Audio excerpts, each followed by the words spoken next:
Probably the most important part of this LifeReady presentation is right here, in how you release a LifeReady resource and make it work.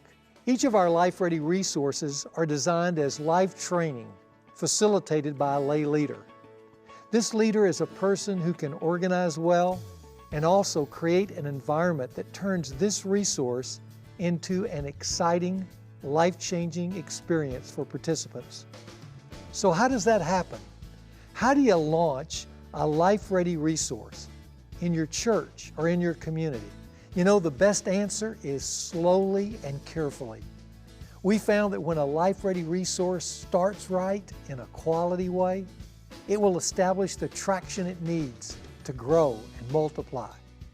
So here's a simple step-by-step approach to launching a LifeReady resource that I believe will provide the best results.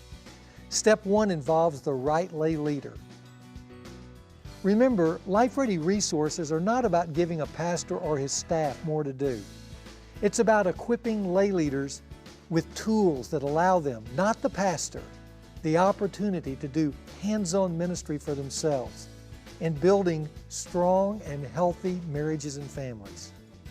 So step 1 involves a pastor finding a strong lay leader or couple, or having one simply volunteer to accept the assignment of launching a LifeReady resource in your church. When that lay leader or couple is secured, you then move to step 2. Here the lay leader thoroughly reviews the LifeReady resource material and gains a clear working knowledge of what it will take to launch a LifeReady resource as an effective life training experience for participants. Step 3.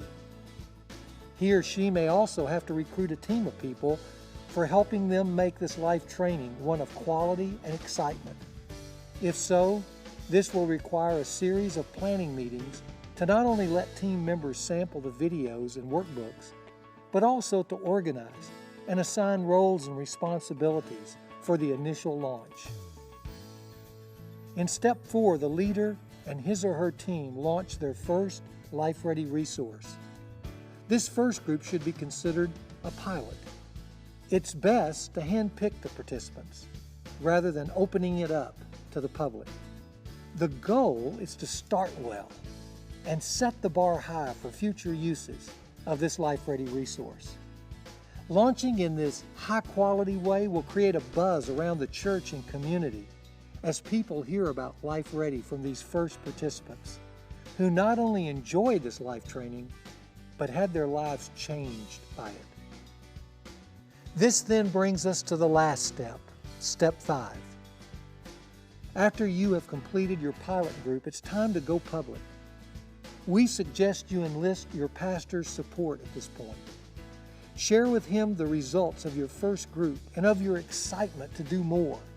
Ask him to introduce your leadership team before the church and give you, as leader, the opportunity to share what your LifeReady group was all about. You might have some of the participants from the pilot group also share how this life training impacted them. Then have your pastor announce when your next LifeReady group will be and how people can sign up for their own life training. With the completion of this 5th step, you are now off and running. You can also expand your ministry by equipping other lay leaders to do additional groups. And your example of how to conduct this high-quality life training will inspire them to do the same.